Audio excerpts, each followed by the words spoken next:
Another Ark video this time. This time we're on the new map Fjordur. And this map, it originally started out as a mod. And I played on this map as a mod, and then it officially came out. I guess Wildcard really liked the way the map looked, so they released it as an official map in the game. And this map is a lot of fun. And it is absolutely beautiful. I mean, this spot where I'm at, kind of like a highland area in the map. That island over there, that's the volcano, and you can see the red obelisk over there.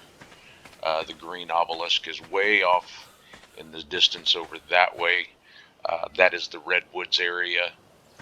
And then there's another island I'll show you. It's on the other side of my base here that I'll show you. That's the blue obelisk. But this is the spot that I chose for my base on this map. I'll show you where I am on the map. You see the little blue triangle there. That's where we are. Now this particular, I didn't build these walls. This fort, castle, was a pre-existing structure. It was in the mod map. Wildcard kept it in the official map, and it's just a great location. I mean, to me, it's probably my favorite location to build a base. Pre-existing walls I don't have to build up to protect my base or my dinos and things like that. But I started out here because I wanted to show you this over here, and we'll ride my Shadow Mane over there.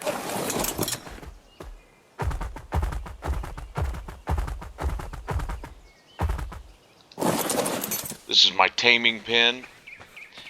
I can pick up different dinos with my wyvern, drop them off in here, and then I can stand outside and trank them to put them to sleep, to tame them up as I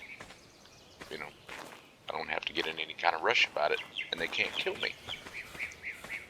I love these Shadow Manes. These are actually from Genesis 2. Awesome creatures. They're actually kind of a lionfish. Lion is what they kind of call them in the game, but they're called Shadow Manes, and they're just a really great tame. I mean, they've got great health. I'll turn that on so you can see what kind of stats I'm dealing with. I named this one Battle Cat because it's green. Reminded me of He-Man's Battle Cat. So, but he's got great melee, awesome health. It's just a great tame, and they have all kinds of abilities. I won't go into that right now because I want to show off my base here. It's kind of on this cliff.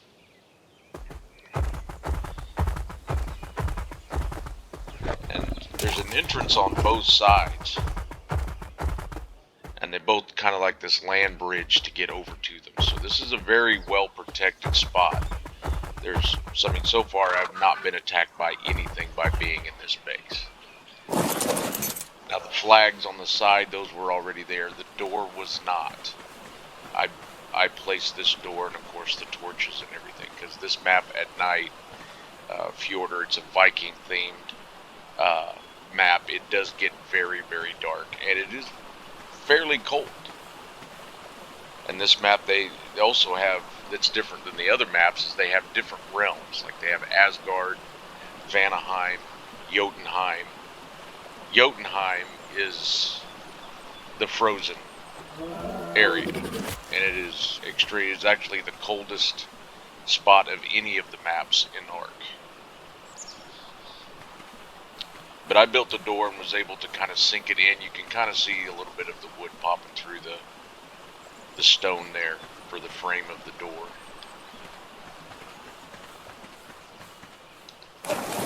We'll head on inside. And these doors are awesome. They're from the S Plus, and you can set them to automatic so they open and close by themselves when you get close to them. And then you've got a pretty neat little entranceway here to the inside. And then this is the inside. Actually had quite a bit of room in here to start building with. We'll just start back over here and work our way around some of my other dinos. This is a Therizinosaur. They run different events at different times of the year in Ark, and so you have a chance to tame dinosaurs with lots of different colors. So you can find some really neat looking dinosaurs this way. And I've got some Allosauruses. I have 3 of them because they have a pack buff. If you have 3 of them, they do more damage, take less damage than just one by themselves. Then a big kangaroo, this is a Procoptodon. Then there's also different variations of some of the dinos. These are what's called the X or extreme versions of a Triceratops and the Ankylosaurus. The Ankylosaurus is great for getting metal and flint and stone. The Triceratops is just a pretty good all-around. This is really one of the best starter tames that you can find in the game. It's powerful. It can gather berries, wood, thatch, things like that. And my road rat. Those are fun. The best thing about them is the saddle. Because when you start sprinting with them, it can fold over and it actually tumbles and goes pretty fast. My mammoth. And I've got, these are called Deinonychus. These things do crazy amounts of damage. And then a raptor. This is the tech version, a robot version. But we'll start with this building. This is my kitchen. And in this location, there was a water vein, so I was able to put down a water well.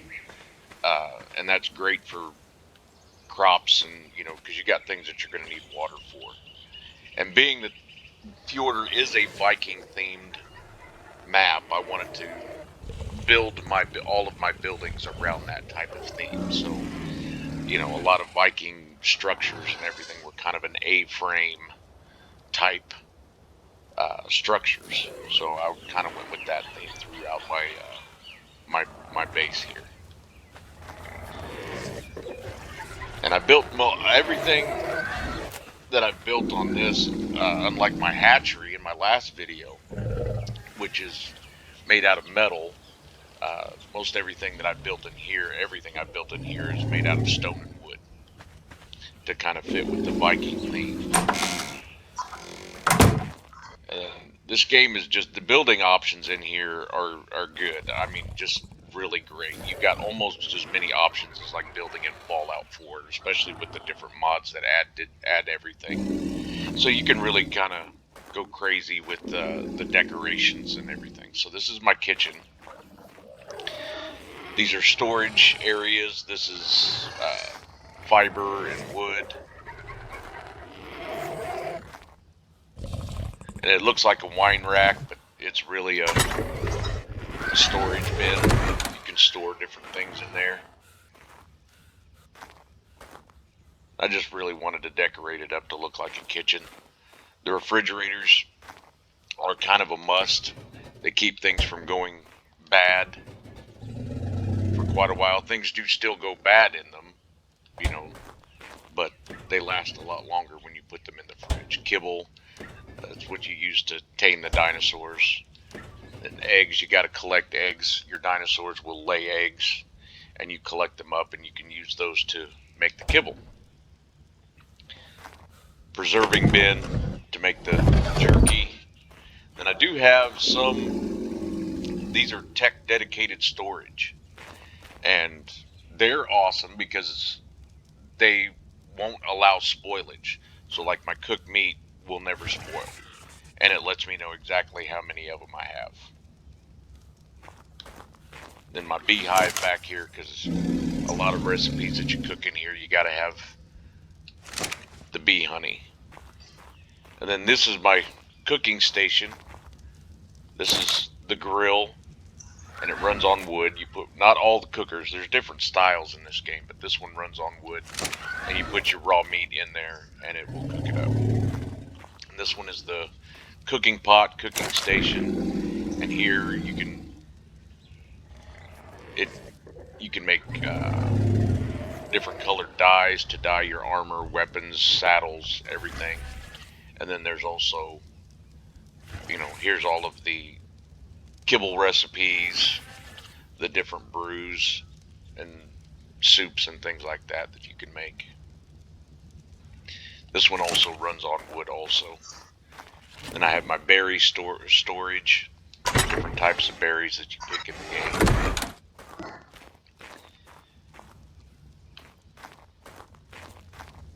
The windows do work. Maybe.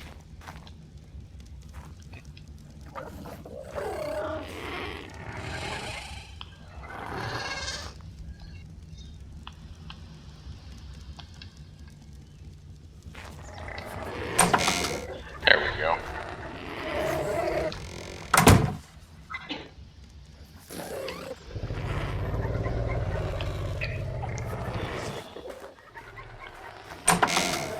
Really happy with the way the kitchen came out, and it's built back here in the corner of the walls.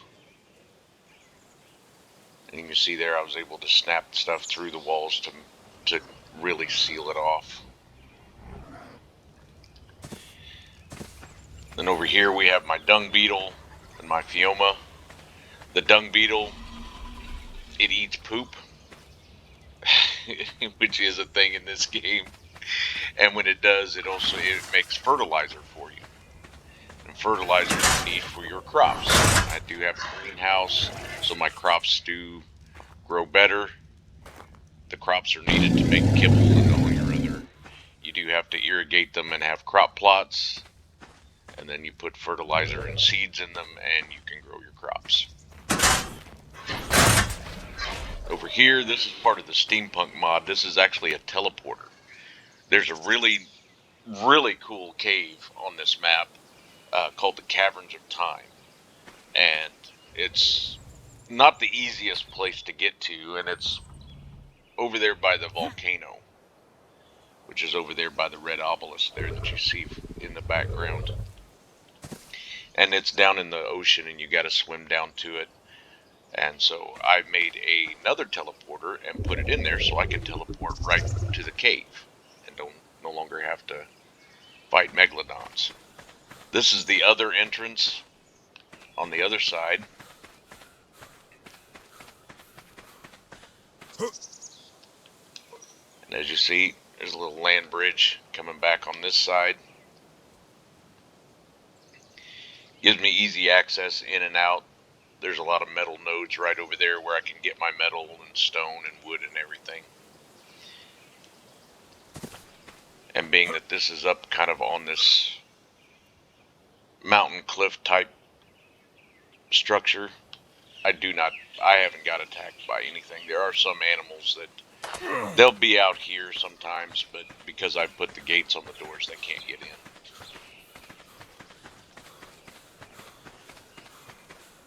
This is my Parasaur. These things are great. They can carry quite a lot. And they have this really cool platform saddle that you can build on. You can place foundations down and then start building walls. And you can actually make you a mobile base on one of these if you'd like. And this is just a little stable area for a few of my dinos. These are my Maywings. These are great this is where I get most of my eggs from. The Maywings don't have genders. And when you breed them together, each one will lay an egg. And they don't have to breed to lay eggs. If you have a male and a female just together, the female will drop eggs no matter what they are. The Allosauruses drop eggs. If the animal can drop eggs, it will. I do have the Andrewsarchus. This is the map. Fjordur is the map where the Andrewsarchus was introduced on. Then I have a couple of more shadow manes here, my thylacoleo. These things are so much fun. They can climb walls, cliffs, and they do a hell of a lot of damage. This one is a regular Ankylosaurus. That one over there was the X. This one is a regular one. It just has event colors on it. Then here we got my Daedon. These things are great. They can passive heal. You can turn them on, and as long as an animal is close enough within this area here, it will heal them. Then of course my tech troughs for feeding every animal in the base. These things really have a heck of a range to them. You can see there everything inside that area is being fed by that one trough. So I have two of them. One is full of raw meat. The other is full of berries because not every animal eats meat. Some are berry eaters, some are not. Then this building here is the hatchery for this base.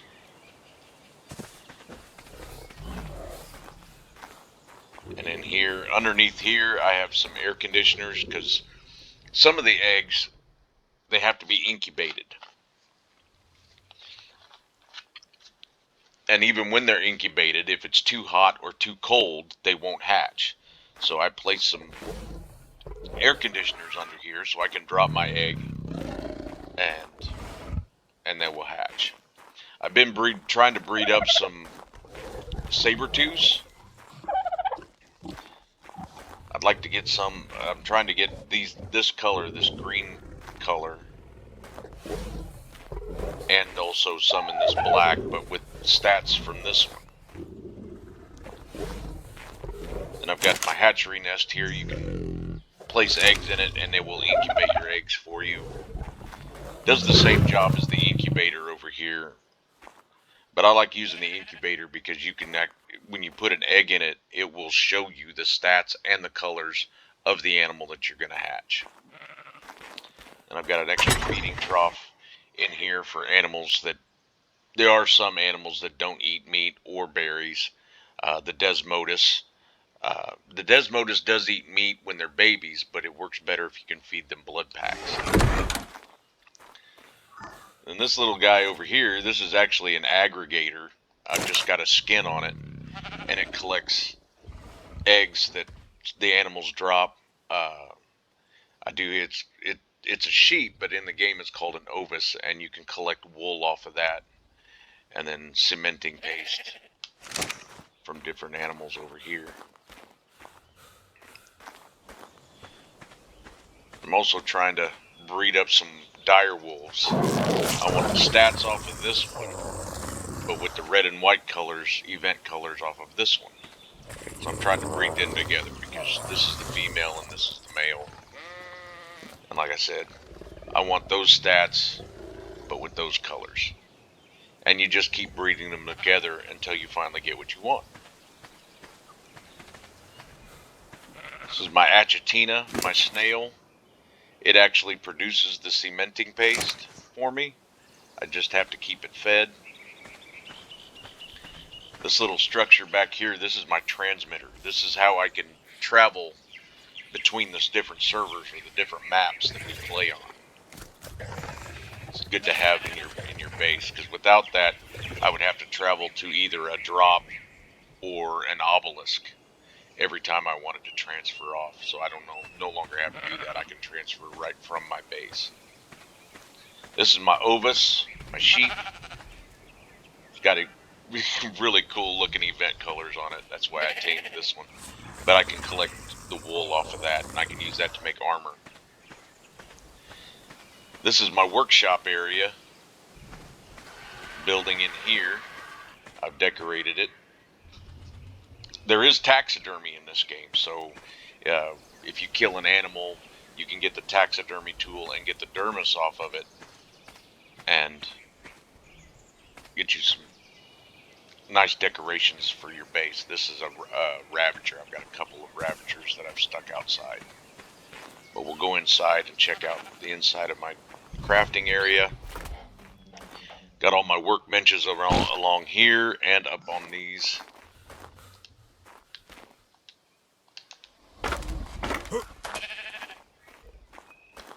Then up on the third level,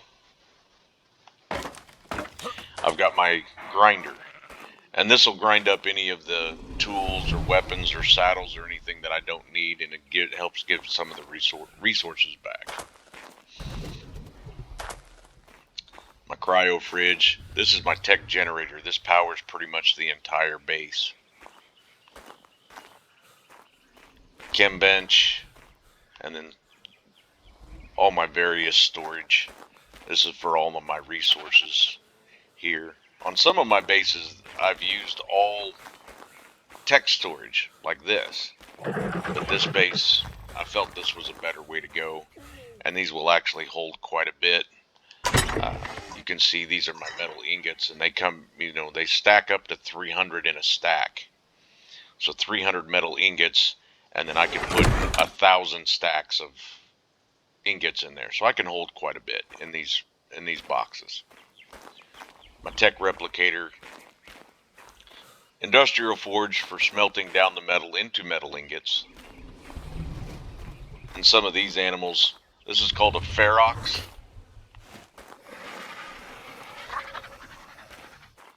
These are really cool. If you feed them element, they transform into a bigger monster. It's a lot of fun, and was able to tame some with some event colors, like Bumblebee here. These are my Fjord hawks. This is another animal that was introduced with Fjordur. These animals are fantastic because they ride on your shoulder of your character, kind of like my Sonoma crops. I can put my Sonoma crops down and show you. And the great thing about them is if you're out adventuring and you die, normally when you die, your character drops all of your inventory. Your armor, everything you're carrying gets dropped. And when you respawn in, you don't get to respawn back in where you died, so normally you respawn back in at your base, and then you have to go retrieve your things. The Fjord hawk, when you die, will actually pick up all of your things and bring them back to you. So that's cool.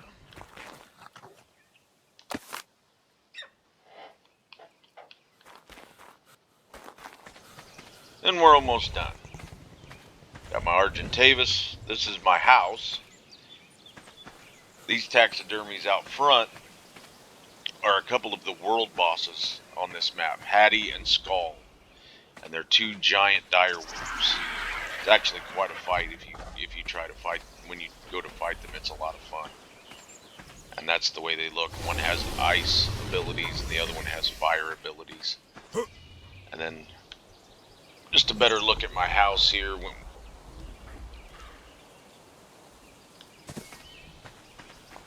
go inside and check that out. We'll start at the bottom level here. Some various storage around. This is a taxidermy of Steinbjorn. He's another one of the world bosses. Big ice bear. And some of the artifacts that I've collected. This is a part of the steampunk mod also. Kind of like, it works like the Fjord hawk. If I die and respawn here, I can get in this chamber and it will bring all my stuff right back to me.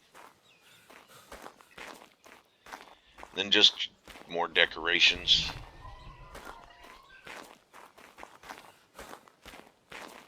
These are cool. They look good, and then they're also storage. Go upstairs, and this is where I have my bed where I respawn at.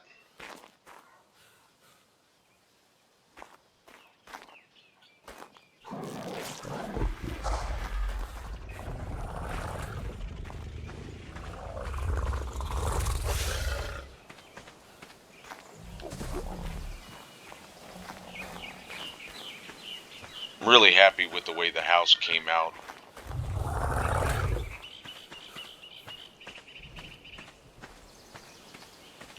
There are quite a few other really good builders that have videos out on YouTube.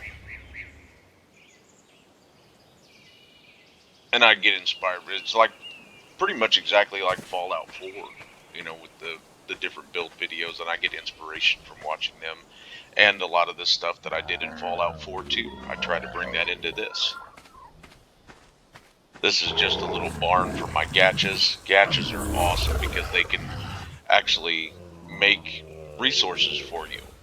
When you tame them up, they all have this production. And then this is the different items. If I feed it, they mainly eat stone.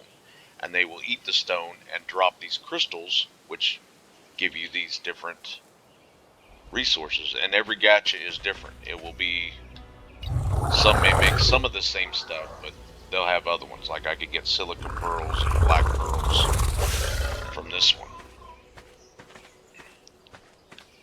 And then finishing up over here, next to my basilisk.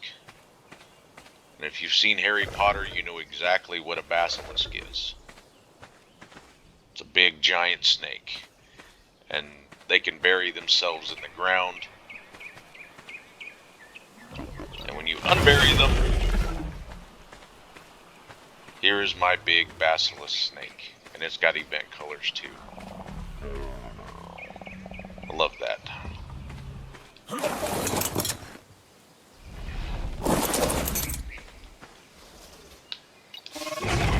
You can make him bury, and he's back in the ground again. So this is my Fjordur base. I hope you all enjoyed it, because I absolutely love it. I'm loving this game very much, and I love this base, and this map is so much fun. So if you did enjoy it, please hit that like button. And if you want, hit that subscribe button. Make sure you hit the bell so you can get notifications of when I put out new videos, which should be more often now.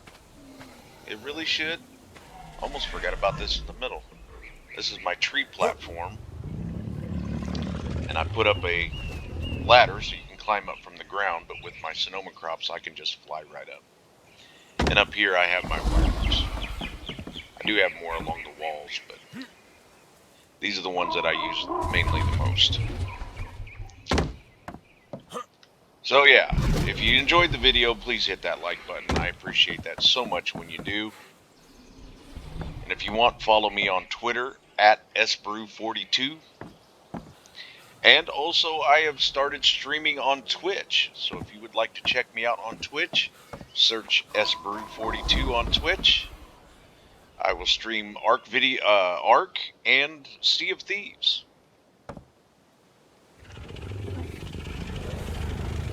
So thank you all for watching. Have a good day.